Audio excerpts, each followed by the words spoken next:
প্রধানমন্ত্রী নরেন্দ্র মোদীর পরে কেন্দ্রীয় স্বরাষ্ট্রমন্ত্রী অমিত শাহ ফের অপারেশন সিঁদুরের ভূয়সী প্রশংসা কেন্দ্রীয় স্বরাষ্ট্রমন্ত্রীর গলায়। শুক্রবার বিএসএফ এর একটি অনুষ্ঠানে অপারেশন সিঁদুরের সাফল্যের কথা তুলে ধরেন কেন্দ্রীয় স্বরাষ্ট্রমন্ত্রী। তিনি জানান, পহেলগাঁও কাণ্ডের পর গত 8ই মে আমরা অপারেশন সিঁদুর শুরু করেছিলাম। কিছু সময়ের মধ্যেই আমরা 9টি জঙ্গি ঘাঁটিকে গুড়িয়ে দিয়েছি। जब पहलगांव पर हमला हुआ उसके बाद हमने 8 तारीख को ऑपरेशन सिंदूर लॉन्च किया। कुछ ही मिनटों के ऑपरेशन में हमने 9 आतंकी अड्डों को समाप्त कर दिया, जिसमें से 2 उनके हेडक्वार्टर थे।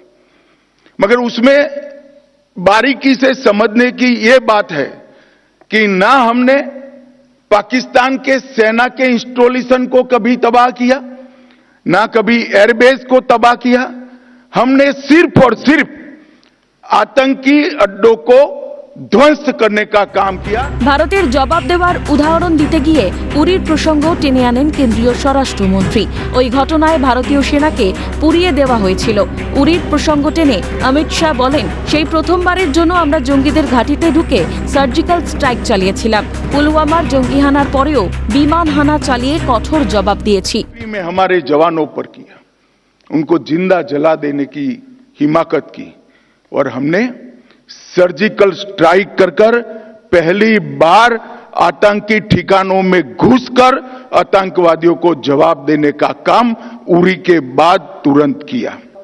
पुलवामा में हमला हुआ, सीआरपीएफ के जवानों को आतंकी हमले में उड़ा दिया गया।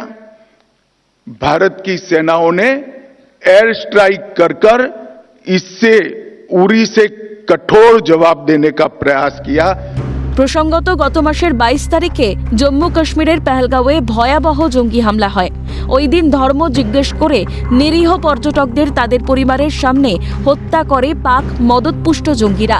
সেই প্রসঙ্গ তুলে অমিত শাহ বলেন, ওই ঘটনার উচিত জবাব হলো অপারেশন সিঁদুর। यात्रिकों को धर्म पूछकर अपने परिवार के सामने, परिवार के महिला सदस्य और बच्चों के सामने चुन चुन कर निर्ममता पूर्वक मारने का पाप पाक प्रेरित आतंकवादियों ने किया। उचित जवाब दिया जाएगा और ऑपरेशन सिंदूर ये उसका जवाब है।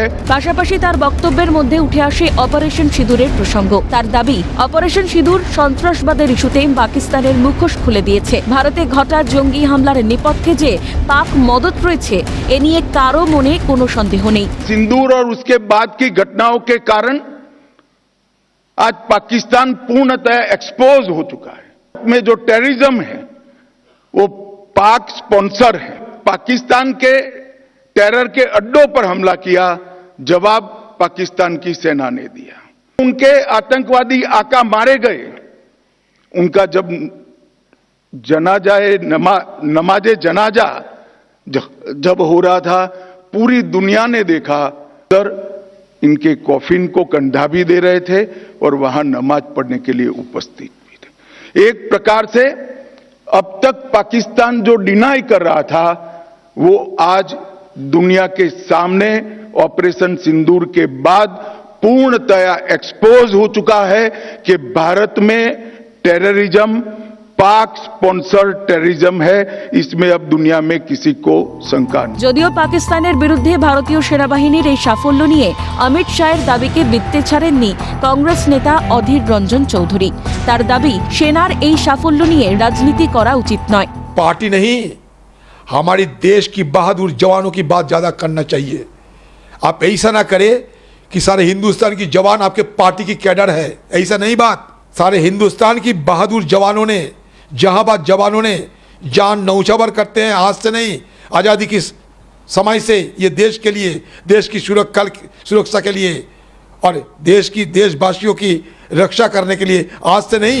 এর আগে বৃহস্পতিবার রাজস্থানের একটি সভা থেকে অপারেশন সিঁদুরের কথা বলে পাকিস্তানের বিরুদ্ধে তীব্র আক্রমণ শানিয়েছিলেন প্রধানমন্ত্রী নরেন্দ্র মোদী। অপারেশন সিঁদুরকে ন্যায়ের নতুন মুখ বলে তার হুঙ্কার, রক্ত নয় আমার ধমনীতে গরম সিঁদুর বইছে।